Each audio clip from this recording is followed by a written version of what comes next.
Certas pessoas sentem logo na infância que o seu caminho é o das artes. E quando essa vocação se manifesta, não há nada que a faça desistir do seu sonho.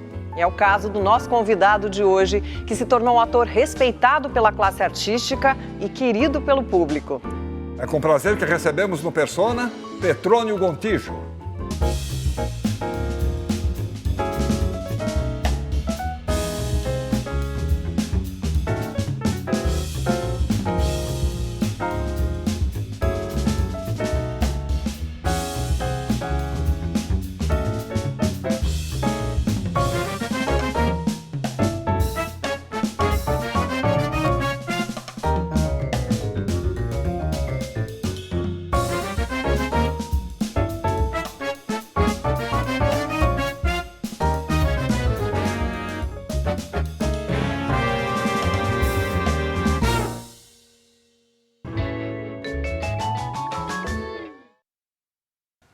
Que bom ter você aqui no Persona, Petrônio Gontijo. É uma honra te receber aqui no programa. Cris, Atília, a honra é toda minha. Acompanho o programa de vocês há muitos anos. E eu estou muito honrado, muito feliz, alegre de estar aqui com o convite de vocês. Morra, muito obrigado. Vai dar certo, tá? Vai dar certo. E a gente fica muito feliz. Petrônio, você nasceu na cidade de Varginha, Minas Gerais. Isso. E parece que aos 2 anos de idade você já estava no palco interpretando o personagem mais importante da história da humanidade. Como é que isso aconteceu? Foi muito cedo, rapaz. Foi na escola da minha irmã, eles precisavam do menino Jesus. Eu era um baixinho de 2 anos, me colocaram uma camisola e falaram, entra. E eu lembro dessa cena. Menino. Eu lembro, aos 2 anos de idade, eu lembro disso, de eu entrando. E a partir disso, eu comecei a fazer teatro. Na escola, no Jardim da Infância, pré-primário, primeiro ano. Fiz muito teatro em Varginha, isso até os 17 anos. E sua irmã continuou? Minha irmã não. Minha irmã é pianista, ela foi para a parte de música. Mas eu enveredei para o campo do teatro, foi desde cedo. E você teve algumas professoras que foram fundamentais nesse processo todo, né? Tive. Dona Rosângela e Dona Ângela. Foram as 2 professoras de português e de educação artística, professora de artes, que levava Chico Buarque para a gente ouvir construção, e ela ficava explicando os instrumentos e depois a gente fazia uma análise da letra, que é pesada, né? Que é uma letra. Uma professora muito corajosa, forte. que já era a época da ditadura, né? Uma professora sensacional. E a gente ouvia baixo em sala de aula, construção do Chico, e nem sabia que a gente, na verdade, já estava sendo instruído para compreender o Brasil de uma forma mais real, né? Mais real, mais ampla, mais né? real. Agora, dizem que você era muito bom aluno e que se interessava muito pela leitura, mas isso vem muito também por conta da sua mãe, não? Perfeito. E quais eram as suas leituras favoritas? Minha mãe era professora de literatura portuguesa, ela lecionava na Faculdade de Letras de Varginha, e eu tinha acesso a tudo aquilo que ficava na cama dela, que era os últimos da Clarice Lispector, o Fernando Pessoa, toda a obra dele, e essa de Queiroz, Camões, todo esse pessoal, os portugueses, não a Clarice era uma coisa à parte, mas a literatura portuguesa, eu tive acesso muito cedo através da minha mãe. E eu lia muito tudo aquilo que estava nos livros, tinha Manuel Bandeira também. Foram esses caras que começaram a abrir a minha cabeça, abrir as minhas percepções para seguir no meu caminho. Foi muito próximo da poesia, sempre a minha vida. Agora, você disse que a leitura foi muito importante, inclusive, na sua carreira como ator, né? Sim. Me ajudou em tudo. Me ajudou a compreender melhor os textos de teatro que depois eu tive acesso, a fazer a análise de texto, a fazer, sentar numa mesa e saber discutir a respeito do que aquele texto está querendo dizer. Eu devo tudo isso ao trabalho da minha mãe, a como ela interpretava. Eu me lembro Olha só, a gente está falando isso. Eu me lembro até hoje de um dia que eu sentei com ela para analisar a música Juventude Transviada, do Luiz Melodia. A gente mexia com várias coisas. E ela me ensinava a perceber em qual pessoa estava... O Melodia queria se referir no Juventude Transviada. A quem? O que significa cada cara representa uma mentira?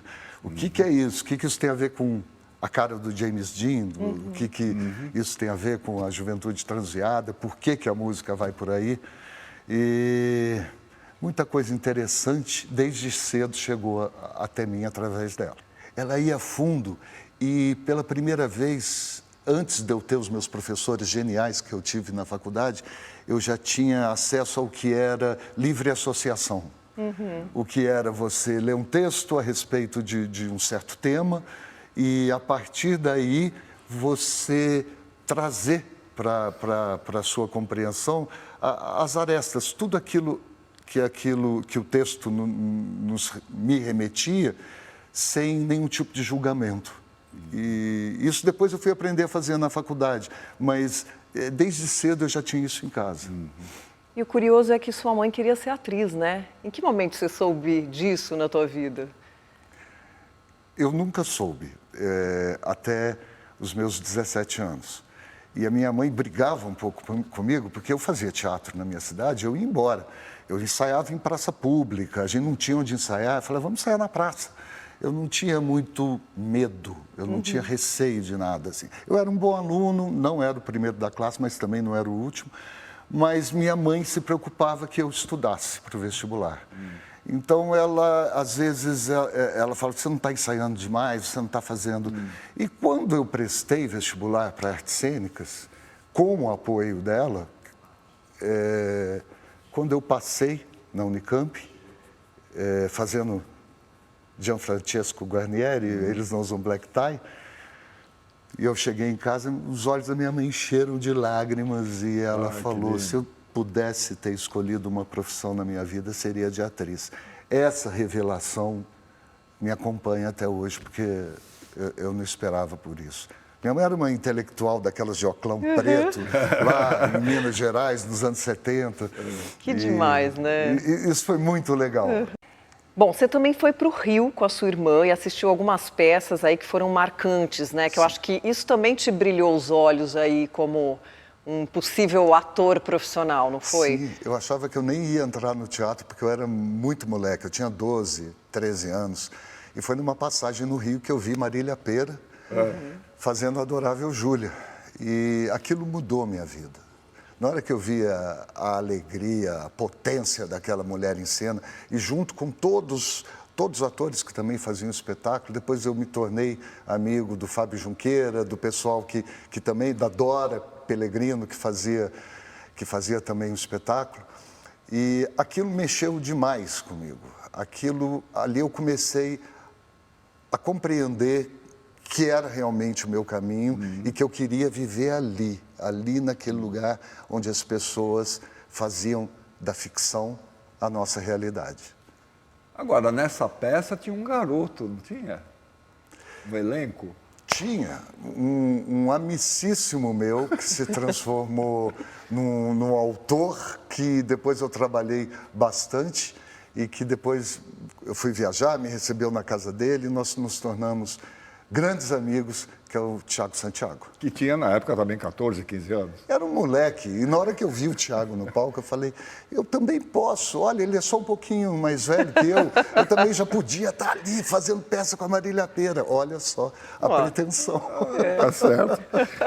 Agora, uma parceira sua daqueles tempos, lá de Varginha, te mandou essa mensagem, olha só. Poxa. Estou muito feliz em poder participar aqui do programa e trazer um pouquinho da época que a gente fazia teatro lá em Varginha, a nossa cidade natal.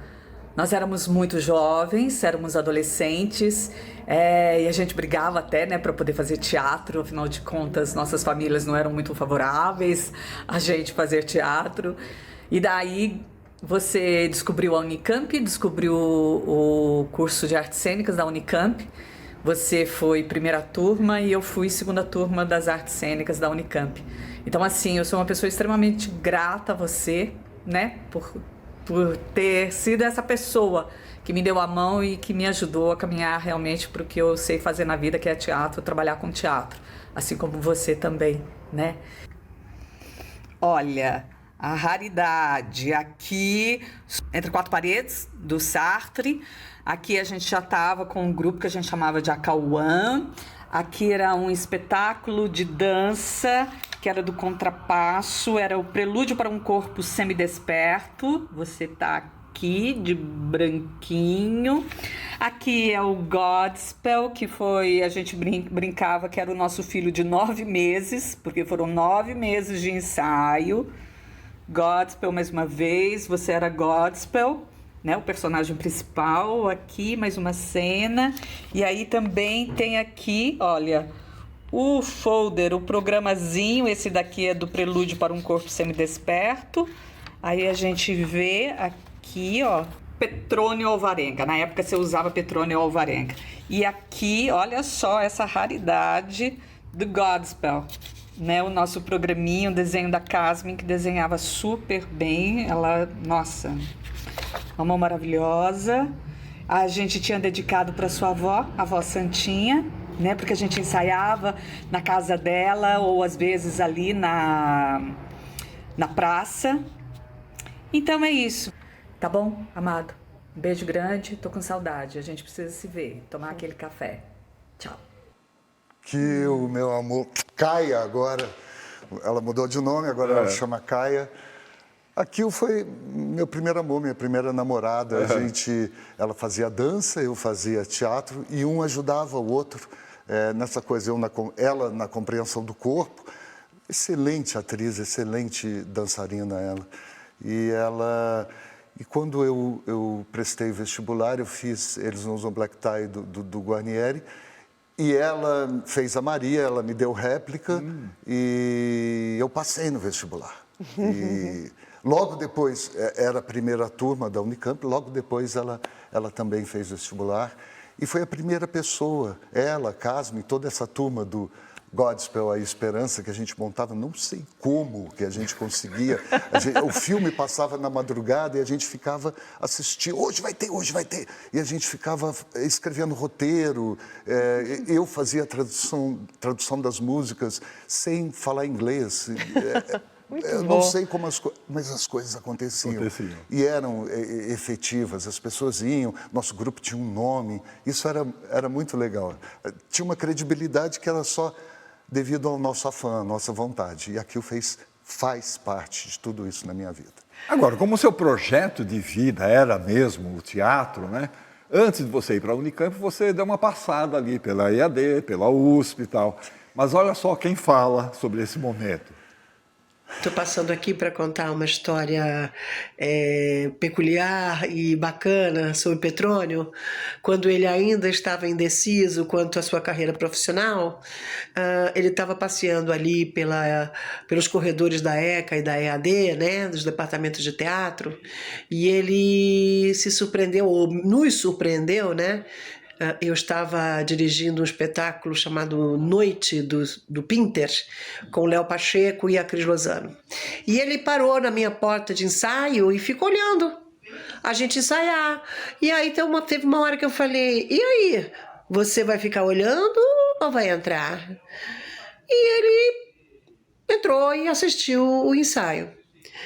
Você acredita que só agora ele me confidenciou que essa frase, né, vai ficar aí olhando ou vai entrar, para ele foi tipo uma galharufa ou assim um sinal, né, de que ele deveria arrumar a carreira artística. Então é isso, ele acabou indo para a Unicamp, né, não fez EAD, mas essa situação lá dentro dos ambientes da EAD e da ECA, né, de alguma forma contribuíram para ele rumar esse caminho tão lindo e tão, como é que eu vou dizer, surpreendente, né? E cheio de percalços e ao mesmo tempo maravilhoso, que é ser ator. Um grande ator, Petrônio Gontijo, parabéns. Joana, minha linda, ela é minha galharufa, é a Joana. Porque foi isso que aconteceu. Ela contou a história direitinho. Eu estava lá meio sem saber o que eu ia fazer e eu acabei ficando só com o pessoal de teatro quando eu vim conhecer os cursos na USP. Agora, sua mãe já te dava uma força, a vovó também dava uma força, seu pai que era um pouco mais resistente, né? Meu Deus. Mas ele tem uma história curiosa, que parece que ele ouviu no rádio as palavras do Guarnieri, e aí parece que ele mudou de ideia, ficou mais entusiasmado. Mas a gente produziu um quadro sobre esse ator que é muito importante na sua carreira, né? O Gianfrancesco Guarnieri. Muito importante. Vamos dar uma olhada? Ah, meu Deus. Gianfrancesco Guarnieri, filho de músicos italianos, nasceu em Milão no ano de 1934 e veio para o Brasil com apenas 3 anos de idade, fugindo com a família da perseguição de Mussolini. Morou no Rio de Janeiro até o início dos anos 50, quando se mudou para São Paulo. Por aqui, ainda adolescente, se envolveu com o teatro amador em parceria com Oduvaldo Viana Filho. Em 1955, fundou o Teatro Paulista do Estudante, sob orientação do diretor italiano Ruggero Giacobbi. E no ano seguinte, seu grupo se uniria ao Teatro de Arena, dirigido por José Renato. Por lá, se destacou como autor de grandes êxitos teatrais, como Ponto de Partida, Castro Alves Pede Passagem e o memorável Eles Não Usam Black Tie, grande sucesso também no cinema. Além do talento como dramaturgo, Guarnieri brilhou como ator, diretor e poeta, conquistando dezenas de prêmios no teatro, cinema e TV. Gianfrancesco morreu em 2006, deixando um valioso legado como um dos mais importantes expoentes das nossas artes cênicas e uma fundamental influência para várias gerações de novos artistas.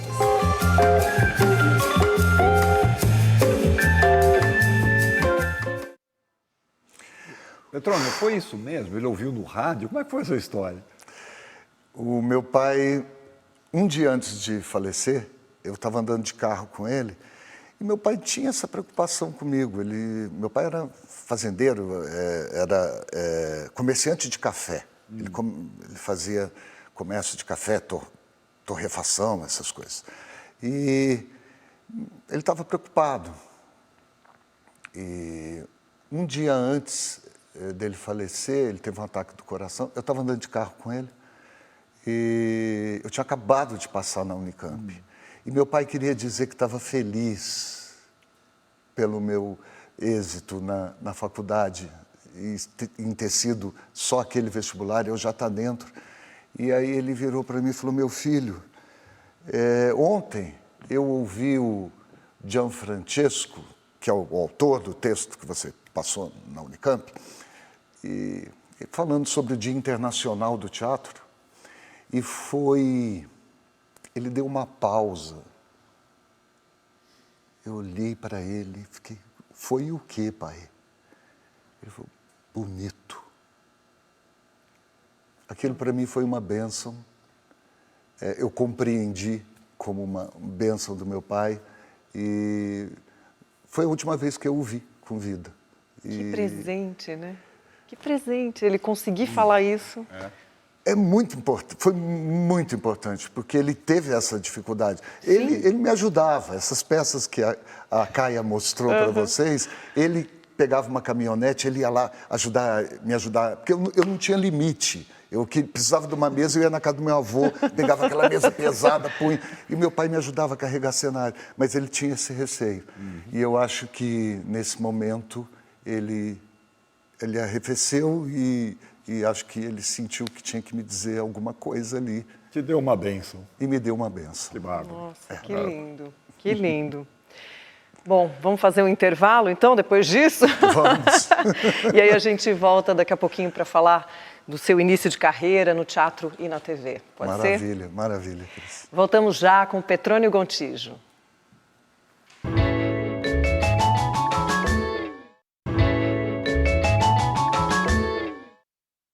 Pronto, estamos de volta para a nossa conversa com o Petrônio Gontijo. Petrônio, você veio de Varginha, foi para Campinas, entrou na Unicamp, fazer o curso de artes cênicas, primeira turma de artes cênicas da Unicamp. Sim. E o seu espetáculo de conclusão de curso marcou o início de uma companhia teatral, que faria muito sucesso em São Paulo, montagens importantes e tal. E a gente fez um quadro sobre ela também. A Companhia Teatral Razões Inversas, fundada em 1990 por ex-alunos da Unicamp, sob a liderança do diretor e cenógrafo Márcio Aurélio, é hoje uma das mais importantes companhias teatrais brasileiras. Nesses seus quase 35 anos de existência, o grupo dedicou-se à montagem de textos clássicos e contemporâneos, sempre focado numa intensa pesquisa de linguagem e experimentação cênica que o caracterizam. Espetáculos como Agreste, Anatomia Frozen, A Ilusão Cômica ou Senhorita Elsie, entre outros grandes sucessos, foram laureados com aproximadamente 20 prêmios, como resultado da apurada visão artística e da busca constante pela excelência cênica.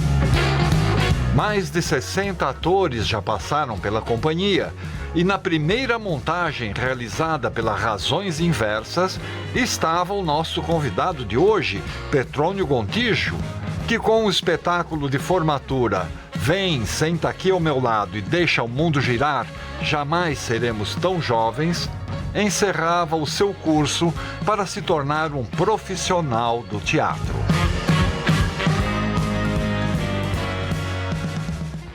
Vem, senta ao meu lado, deixa o mundo girar, jamais seremos tão felizes. Uma frase de uma comédia do Shakespeare, né? Sim. Agora, a gente veio aí, o Márcio Aurélio, você teve a oportunidade de ter aulas com ele? Eu tive. E Márcio Aurélio, na minha vida, tem uma participação ímpar. Márcio Aurélio foi o professor que me ensinou tudo. Tem coisas que eu carrego até hoje que, quando eu penso, como é que eu resolvi essa cena? Era Márcio Aurélio. Márcio Aurélio foi o cara que entrou na sala de aula e percebeu que a gente não sabia ainda certas coisas que ele precisava para dar Brecht, e ele atrasou o curso dele para nos dar uma compreensão melhor de Stanislavski para poder chegar no Brecht. E isso que ele fez, essa liberdade do Márcio Aurélio como professor em sala de aula, me chamou muita atenção.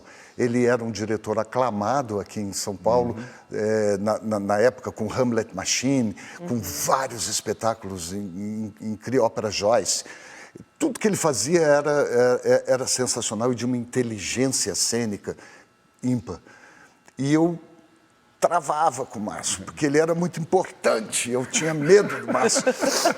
E até um dia que eu fiz um trabalho para ele, e ele me deu 10.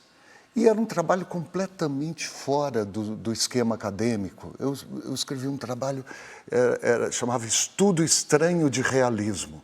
E eu ia lá em Fernando Pessoa, eu ia em outras coisas e contava como que o herói caiu do cavalo e continuou andando.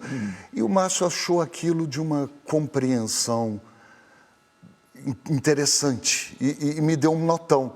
E aí, quando eu falei, Márcio, você está me dando 10, eu fiz um trabalho completamente de livre associação.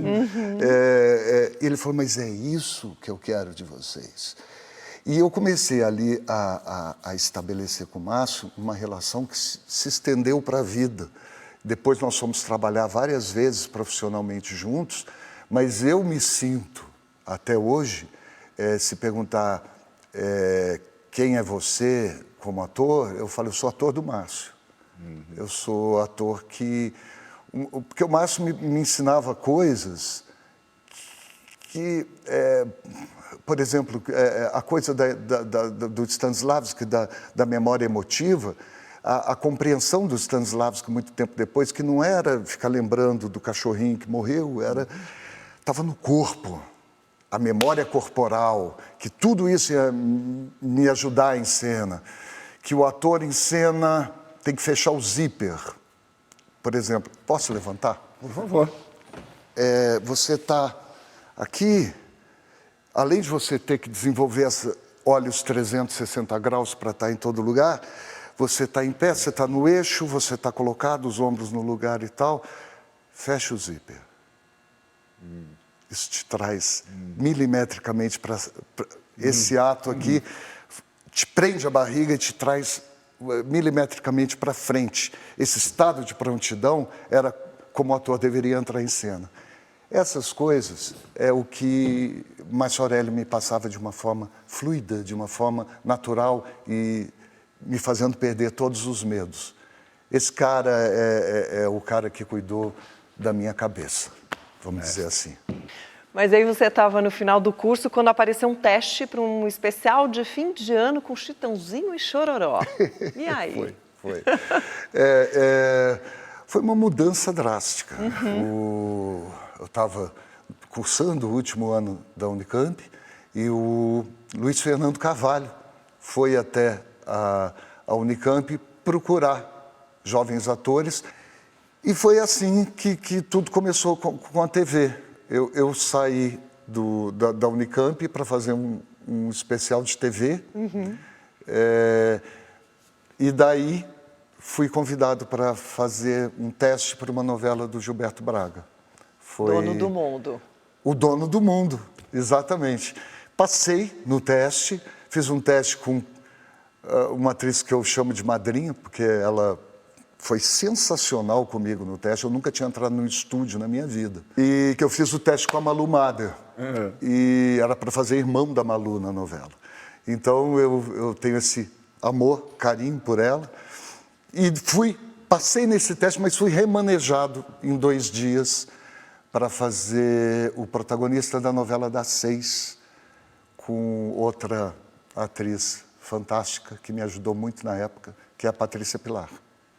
Pois é, Salomé. Agora a gente tem uma mensagem de alguém que se tornou seu fã em Salomé. Você já mencionou. Eu lembro, a primeira vez que eu vi Petrônio foi na novela Salomé.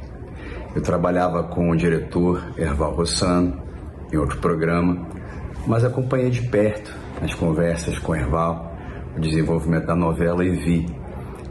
Que grande ator, eu pensava então. Tão jovem, já sabe tanto.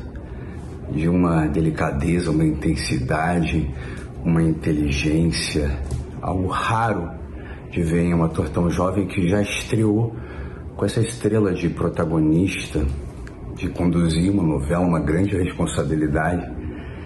Eu não conhecia pessoalmente, mas esse é um mundo pequeno das artes, nós tínhamos vários amigos em comum e acabei me aproximando, tive a oportunidade de escalar Petrônio para fazer a novela Mutantes, fez o Delegado Fredo, um vilão que era muito amado.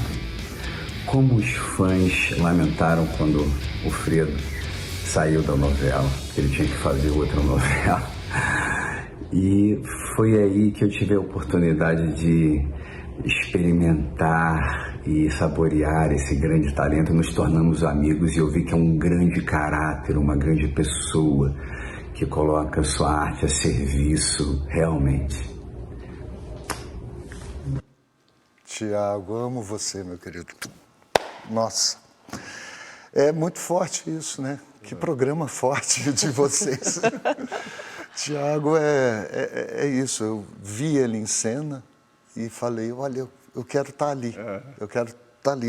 E depois tive a oportunidade também de contar isso para ele. A gente fez esse trabalho muitos anos depois, que era a novela, né? Mutantes.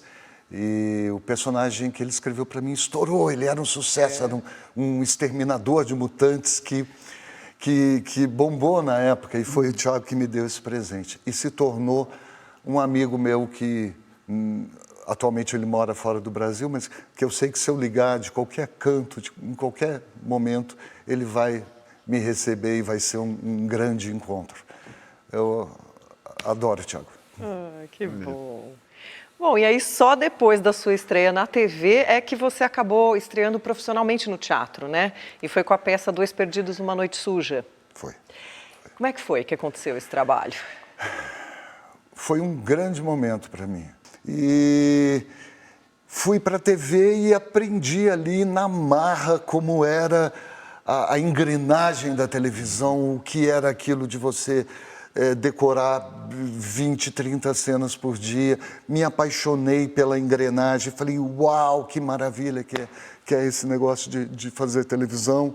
E compreendi o que era, mas ainda não tinha me exercitado no que eu tinha estudado 5 anos para fazer. E voltei para o tablado através das melhores mãos que poderiam me trazer para o tablado naquele momento, que foi através do grande Emílio de Biasi e do Marco Rica, que se tornou meu irmão para sempre.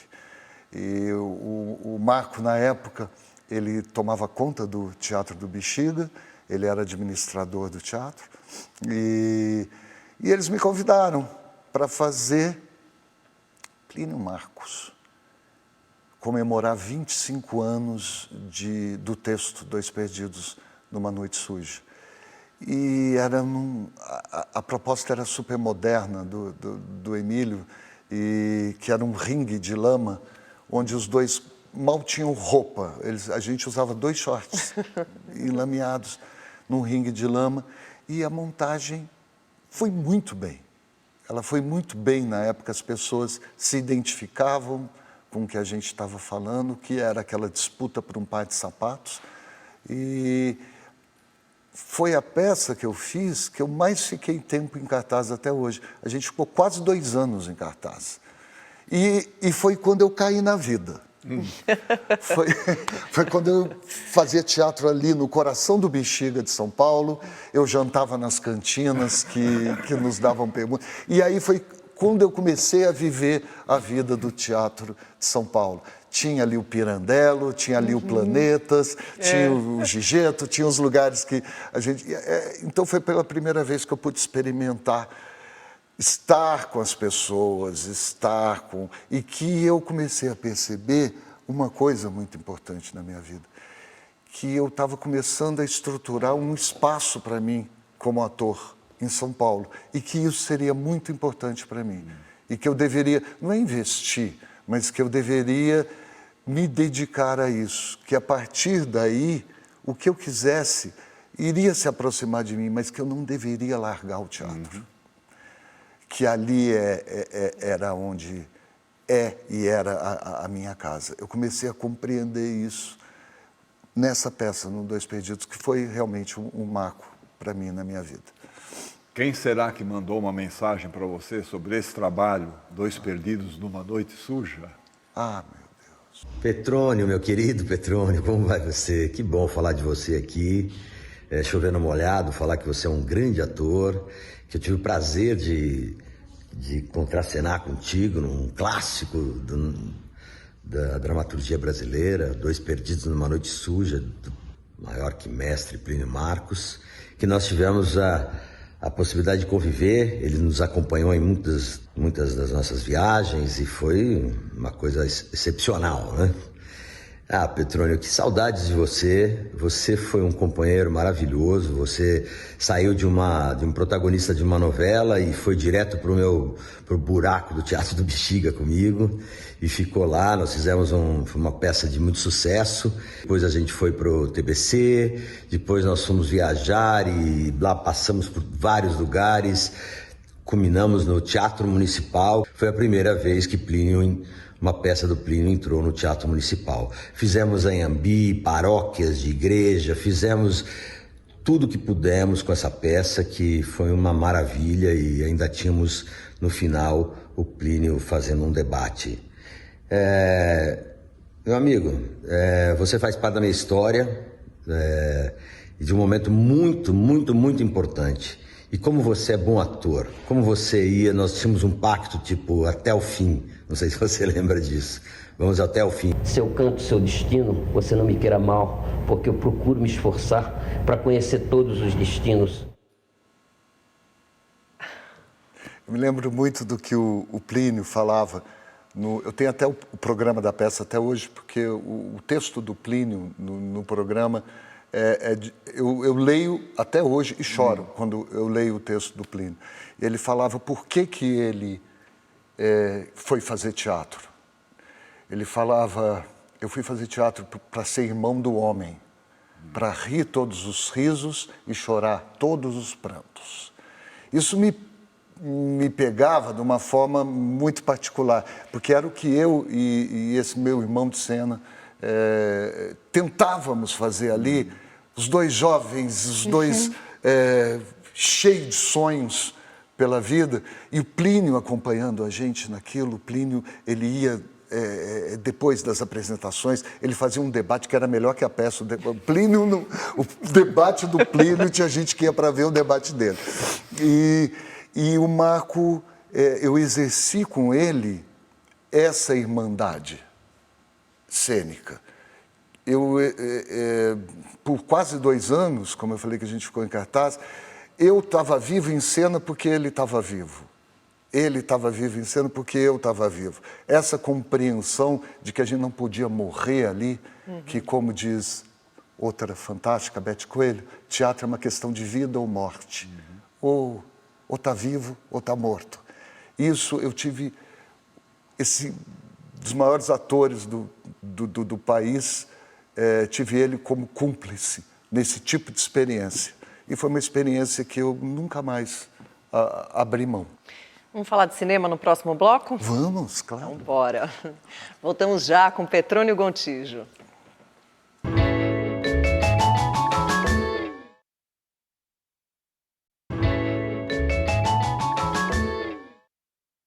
Pronto, estamos de volta, estamos conversando com o Petrônio Gontijo. Petrônio, você representou Brás Cubas no clássico Memórias Póstumas, você ganhou o prêmio, você fazia o Brás Cubas jovem, sim, né? Sim. Quem fazia o Brás Cubas idoso era o Reginaldo Farias. Reginaldo Farias. Sim. Foi uma das suas primeiras experiências no cinema, 10 anos depois de você se formar como ator. Cinema não era uma prioridade para você? Era um sonho. Fazer cinema era um sonho. E esse convite do Klotzel, que era o diretor do filme, para fazer, para mim, eu comemorei por um mês, quando ele me convidou. E eu lembro que eu passei no teste para o filme, usando um poema do Fernando Pessoa que eu tinha decorado lá na minha infância. Porque ele falou, fale um texto que você esteja à vontade. Eu falei, então vou falar Fernando Pessoa. Ele falou, poesia? Não sei. E eu falei um Fernando Pessoa, e ele falou, é você o Brás Cubas. E tive a sorte de ser iniciado no cinema pelas mãos do Klotzel e dos atores que estavam ali, que era Reginaldo Faria. Eu falei, eu vou fazer filme com Lúcio Flávio, Sônia Braga e Stepan Necessian, os caras do cinema, os três, aquela trinca. Os três me ajudaram imensamente na compreensão do que era aquela coisa que são 300 milhões de fotos da sua alma a cada minuto no cinema, o que era a luz do cinema, o que era tudo isso. E eu ficava assustadíssimo, porque eu falei, não pode fazer nada no cinema. Não é bem isso. Apenas sinta. No cinema, se você sentir, você passa. Então, essa compreensão foi essa turma de gênios que me passaram. Nisso, né? Eu estou um pouco cru no filme, é meu primeiro filme e tal, mas é feito pelas mãos de gente de primeira linha. Ninguém achou você muito cru, não, porque você ganhou um prêmio, inclusive, com esse filme. No susto, né? Eu acho que eu estava tão assustado de estar fazendo o Brás Cubas que ganhei um prêmio, fiquei muito honrado e querendo fazer mais. Mais uma mensagem para você, Petrônio, mais uma colega de trabalho que foi fundamental, me parece, num filme que você contracenou com ela.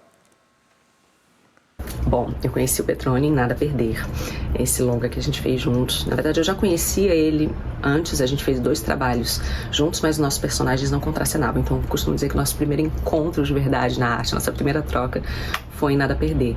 E, bom, eu já admirava esse grande ator que todo mundo sabe. Pude admirar mais ainda acompanhando esse processo dessa construção da personagem e esse ator que leva o trabalho do ator, o ofício do ator, com tanto respeito, com tanta delicadeza, com tanto cuidado e com tanta generosidade. Essa é uma palavra que para mim define muito Petrônio, generosidade. Eu entrei no filme, as coisas já estavam meio que acontecendo, foi meio que uns 45, quase 45 do segundo tempo, e fui muito bem recebida, acolhida, recebi todo o apoio dele, que fez toda a diferença na troca, no processo que a gente teve de troca e no resultado final. E disso surgiu essa amizade que a gente tem, e por isso também eu sou muito grata a esse encontro da arte que levou também o nosso encontro na vida. E eu estou morrendo de saudade de você. Um beijo enorme, te amo. Também, minha linda, amo muito você. A Day é uma princesa, essa menina. Ela me ajudou demais durante o processo desse filme que nós fizemos, e ela fala em generosidade aí, não é bem generosidade, é aquela inteligência cênica que o Marco Rica me ajudou a desenvolver. Quem falava muito isso também era a Marieta Severo, quando a gente fez Pátria Minha. Ela falava, eu preciso que você esteja bem. Eu preciso que você brilhe. Eu preciso que você arrebente, que você esteja inteiro, porque isso vai ser bom para mim. Era isso. É uma troca mesmo. É a troca. Ninguém vai roubar teu brilho. É o contrário. Essa questão da divisão ser a soma, essa compreensão eu acho fundamental para o ator. Que dividindo a cena, a inflexão que você passa para o outro, a forma com que você vai receber, você não vai responder automaticamente para o outro. Se o outro te deu uma resposta mais baixa, você vai devolver a bola de uma outra forma. Esse jogo é uma compreensão de vida. E eu pude desenvolver isso ali com a Day, que não era generosidade, pode ser, mas não é só isso. É inteligência cênica, conduzidos pelo outro mestre, que é o Avancini, o famoso Avec. O Avancini, trabalhei muito com ele em TV e nunca tinha feito cinema com ele. Ele conduziu de uma forma plena, maravilhosa. Agora, o filme Nada a Perder, tanto um como dois, eles te levaram para o mundo, né? Foram muitas entrevistas pelo mundo afora, eventos de lançamento, televisão e tal. Sim. Mas você disse que ficou especialmente impressionado com Soweto, lá na África do Sul. Por quê? Porque eu não queria sair da casa do Mandela. Eu entrei na casa do Mandela, tinha um tijolo escrito Esperança. Tinha um outro tijolo escrito Perseverança. Tinha um outro tijolo escrito, no murozinho que ele construiu, escrito Alegria. Alegria é uma arma que eu descobri que se tem alguma arma que a gente deve usar na vida, é a alegria. O bairro do Soweto me emocionou profundamente em ver como uma comunidade é capaz de se posicionar perante o crime, se posicionar perante a falta de saneamento, e fazer alguma coisa por si mesma. O que foi feito no Soweto ali, a mudança da estrutura do bairro, fora estar ali na África do Sul, né? Outro mundo, outra cabeça, outra compreensão, aquilo mexeu demais comigo. Quando a questão humana ultrapassa qualquer coisa, isso aconteceu nesse filme, isso aconteceu lá no Soweto. Mais um recado. Vamos ver quem é? O Petrônio Gontijo é assim, pensa numa pessoa que é capaz de encantar mulheres, homens, crianças, insetos, animais marinhos, entidades sobrenaturais de outras dimensões. É essa pessoa, ele é uma unanimidade. Juro, o Petrônio é uma pessoa capaz de ter uma reflexão profunda sobre as coisas, sobre o trabalho, sobre o seu entorno. Ele presta atenção em coisas que ninguém está vendo e ele tem uma forma de agir sobre essas coisas de um jeito muito sábio, muito acolhedor. Eu trabalhei apenas uma vez com ele e eu sou completamente apaixonada, tenho saudade dele. Porque é um colega de trabalho e um amigo que realmente consegue te conhecer e também se fazer conhecer. Né? É uma pessoa que expõe a sua vulnerabilidade de uma maneira tão linda e faz com que a gente também exponha. Ao mesmo tempo, ele é de uma força enorme como líder, né? Como protagonista. Ele foi nosso rei Davi e ele realmente encarnou isso de uma maneira muito, muito nobre. Enfim, é uma pessoa adorável, adorável em todos os sentidos. Petrônio, eu te amo, você sabe, né? Eu te amo, Vanessa. Você foi muito e é muito importante na minha vida. Essa mulher é uma das maiores atrizes que a gente tem. Foi muito minha parceira nessa série que a gente fez, chamada Reis, que essa parte que nós fizemos era a parte do rei Davi. E, Vanessa, você tem tudo isso. Ela tem tudo isso. Ela mexe em lugares em gavetas, que a gente jamais supôs. Novamente, a história da livre associação. A Vanessa tem essa inteligência cênica. Me apaixonei de cara. Eu já gostava da Vanessa como atriz e tal, mas estar com ela é muito forte. Estar com ela em cena é diferente, porque é isso. Você confia na pessoa. Você sabe que o que você fizer vai ter uma reação interessante. Então, é essa coisa de estar junto. Olha que maravilha que é o ofício do ator, né? Você faz o Paco brigando por um par de sapato, agora ele faz o rei Davi, né? Isso é um enriquecimento para você como ser humano, não? Como eu sempre falei com o Márcio Aurélio, é terapia também. A gente dizia isso numa peça e falava, olha, vai fazer. Porque teve uma época que todo mundo falava, não, teatro não é terapia. Eu falei, como não é? Você poder mergulhar em cabeças, corações, universo, o que levou você a abdicar do julgamento? A coisa mais importante para se contar uma história é ter um personagem bem compreendido. Então, ter o personagem livre, solto, e o ator um pouquinho escondidinho atrás dele, eu acho que é o meu método. É a melhor forma. É a melhor forma para mim. Bom, para encerrar o programa, Poxa a gente vida. tem uma dobradinha de mensagens. Aliás, são duas pessoas que começaram a dar um spoiler, né, do que vem aí, então você depois vai contar pra gente. Poxa Olha lá. vida. Olá, meu amigo Petrônio. Olha você aí no Persona. Não, esse programa, ele resgata a nossa dignidade artística. É um orgulho fazer parte desse programa. Pepe, meu amor, meu fetiche de ator. Bom, em primeiro lugar, eu não vejo a hora da gente estar juntos em cena, pra gente fazer aquilo que a gente ama tanto. Você sabe que você é o ator para quem eu escrevo ou ligo sempre que eu vejo uma puta atuação. Sempre que eu vejo um ator muito misterioso, um ator muito magnético, muito inteligente, que faz umas escolhas, umas manobras inacreditáveis, invariavelmente é em você que eu penso. Você que é um amigo e um ator tão delicado, sensível, e a gente tem um projeto e estamos ansiosos para que ele se realize. Vamos dar esse mergulho juntos. Não vejo a hora disso acontecer. Tá bom? Te amo muito e tenho saudade de te ver, de ser vista por você e da gente meter o pé na jaca e criar uma puta obra interessante para todos nós.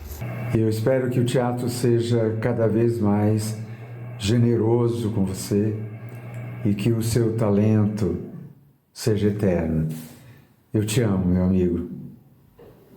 Beijo. Te amo, beijo.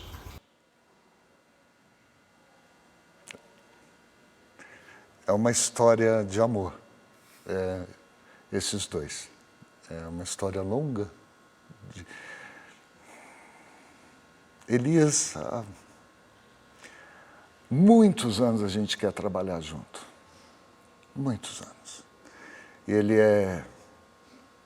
para mim, é o discípulo do Fauzi, é o cara que trouxe, que hoje, se tem alguém que entende aquele universo, é o Elias. Para mim, um dos maiores representantes do teatro, não no Brasil, no mundo, é o Elias Andreato. Lavínia é esse colosso de atriz e que era da minha sala na Unicamp. A gente se formou juntos. E outro sonho, nunca fizemos nenhuma peça juntos. Fora os dois, a gente trouxe a Verinha Zimmermann, que é outra paixão, e vamos montar uma... Olha o programa de vocês, como está alinhavado. Vocês tocaram, mostraram uma foto minha, da Casme e da Caia, fazendo Entre Quatro Paredes. Lá eu, com 14 anos. Já era um texto que eu queria fazer Sartre com 14 anos. Estou conseguindo com 55. Eu acho que... eu acho que está num bom momento. E nós chegamos ao Sartre, o Elias ia... Porque a gente queria que esse encontro fosse realmente maravilhoso, a gente ficou lendo textos em casa. Não assim, quero falar sobre flores. Não tinha, a gente não sabia o que queria falar, a gente queria chegar numa coisa que causasse impacto. E um dia ele falou para mim, eu tenho uma adaptação do Entre Quatro Paredes que eu fiz há muito tempo. Falei, vamos ler. Então, a adaptação do Elias é descomunal, é uma porrada na cara que você não sabe nem como que você vai caminhar depois daquilo. Quando nós terminamos de ler, eu falei, Elias, é isso, acabou a procura. Eu acho que quando a gente conseguir estrear essa peça vai ser muito bom para todo mundo que estiver no palco, para todo mundo que estiver na plateia. Porque estamos esperando, né? É uma peça que fala sobre infernos pessoais. Agora, hoje fala-se muito em produção de conteúdo, tá? E você que sempre valorizou a literatura e o conhecimento na sua vida, costuma dizer que conteúdo é o resultado de uma poética que vai se desenvolvendo ao longo dos anos. Acho que são palavras suas isso aqui, não sei. Queria que você fizesse uma reflexão sobre isso. O que é o conteúdo para você? É porque hoje em dia eu acredito que existe esse termo, né, de produzir conteúdo. E eu acho que conteúdo não se produz. Conteúdo, dá-lhe passagem. Conteúdo é uma coisa que você tem que carpir muito, você tem que machucar muito a mão, machucar muito lá dentro, se recuperar, ir atrás, estudar para chegar em algum lugar, talvez. Então, conteúdo não é uma coisa que você senta e vou produzir conteúdo. E produz. O conteúdo é uma coisa, é a nossa joia, é a joia mais importante do ser humano, é o que ele traz por dentro, é o que ele, em cada profissão, vai expressar. A profissão que seja, você vai expressar o seu conteúdo, você vai dar passagem ao seu conteúdo. Numa cirurgia que você vai fazer, numa aula que você vai ministrar, ou num personagem que você vai tentar mostrar para o público todas as facetas dele. O conteúdo não é uma coisa assim instantânea. Petrônio, foi realmente um grande papo. Muito obrigado pela sua presença aqui no Persona. Foi uma honra mesmo e uma delícia mesmo percorrer aí a sua trajetória. Meus queridos Atília e Cris, a honra é toda minha. O programa de vocês é muito importante para a cultura brasileira. Estar aqui para mim não é que é uma honra, é mais que isso. A gente está assinando embaixo da vida pulsante do teatro, dos livros, da música, da cultura brasileira. A gente está fazendo aqui esse tipo de encontro, só solidifica o que nós precisamos solidificar mais, que é a força da nossa arte, da arte brasileira. Muito obrigado por me convidar. Obrigado, Petrônio. Agora, você falou várias vezes no Fernando Pessoa durante a entrevista, e você preparou um Fernando Pessoa para mostrar para a gente, não é isso? Sim, é um antigo, de quando eu mexia na antologia poética dele, lá no começo. Nós vamos encerrando já o programa, nos despedindo de vocês, agradecendo a audiência de todos até agora. Obrigada, Petrônio, e a gente volta no próximo domingo, lembrando que o Persona está disponível no YouTube. E a gente encerra com Petrônio. Conta a lenda que dormia uma princesa encantada, a quem só despertaria um infante, que viria de além do muro da estrada.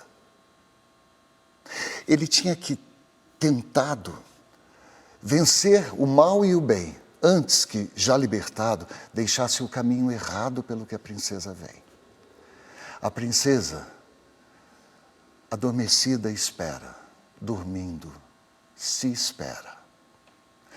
Sonha em morte a sua vida e orna-lhe a fronte esquecida, verde, uma grinalda de era. Longe, o infante esforçado, sem saber que intuito tem, rompe o caminho fadado. Ele, dela, é ignorado. Ela, para ele, é ninguém, mas cada um cumpre o destino. Ela dormindo encantada, ele buscando-a sem tino, pelo processo divino que faz existir a estrada. E mesmo que seja obscuro, tudo pela estrada fora e falso, ele vem seguro. E vencendo estrada e muro, chega onde em sono ela mora. E ainda meio tonta do que houver, a cabeça em maresia, ergue a mão e encontra a Hera. E vê que ele mesmo era a princesa que dormia. Fernando Pessoa. Meu Deus. Que lindo, cara. Não, é dele por aquela parte dele por ele mesmo. Chama Eros e Psique.